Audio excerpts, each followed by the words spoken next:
I've touched on all of the 8-9 topics which he spoke on. Embryology, I'll go more in detail. The points he raised in embryology, besides the one I clarified in my talk, he said that the stages of development were mentioned by Hippocrates and by Galen, and he showed the various slides. The point to be noted, just because someone says some things which are matching with the Quran, that doesn't mean that Quran has been copied from that. Suppose I make a statement, if I make a statement which is correct, which was said by somebody else earlier, that doesn't mean I've copied. It may be, it may not be. To use the conflict approach with the Quran, yes, he copied. Okay, fine. But let's analyze. The Quran doesn't take the things which were wrong from Hippocrates. If you would have copied, you would have copied everything. It is logical. Unless he's a scientist, okay, this is correct. Oh, this is wrong. I won't copy that. This is correct. I'll copy that. All the stages of Hippocrates and Galen is not the same as the Quran. Hippocrates and Galen doesn't speak about leech-like substance. They don't speak about mudga at all. Where do they speak? Hippocrates and Galen at that time they said that even the women have got semen. Who says that? Even the Bible said that. If you read in the Bible, it mentions in Leviticus chapter number 12, verse number 1 to 2, that women give out seed. So actually Bible is copying from Hippocrates.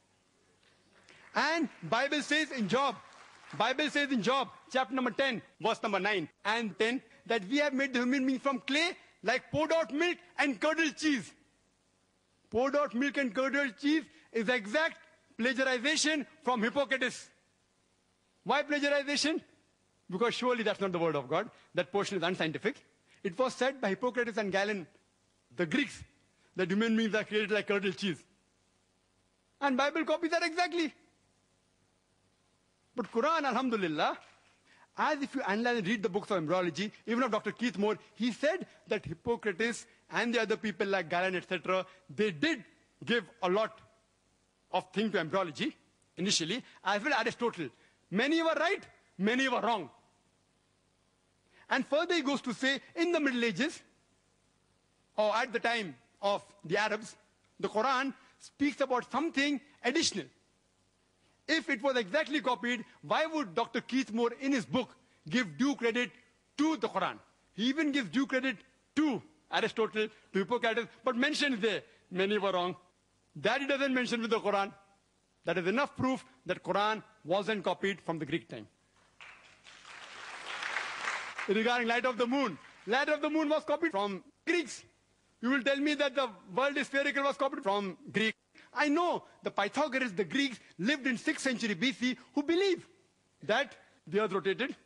They believed that the sunlight was reflected. If Prophet Muhammad Nauz-Billah copied, why didn't he copy? They believed the sun was stationary. They believed sun was the center of the universe. So why did Prophet Muhammad copy the correct things and delete the things which were not correct? This is sufficient proof that Prophet Muhammad, peace be upon him, did not copy. He goes to give a list that from Greek to Syriac, Syriac to Arabic, and big research. One statement of the Quran is sufficient to disprove it. The Quran says in Surah Ankabut, chapter 29, or 48, that thou wast not able to recite any book before this, nor was thou able to transcribe with the right hand. If it was so, the talkers of vanity would have surely doubted. The Prophet was an ummi. He was an illiterate. This fact of history is sufficient to prove that he didn't plagiarize from anywhere. Enough.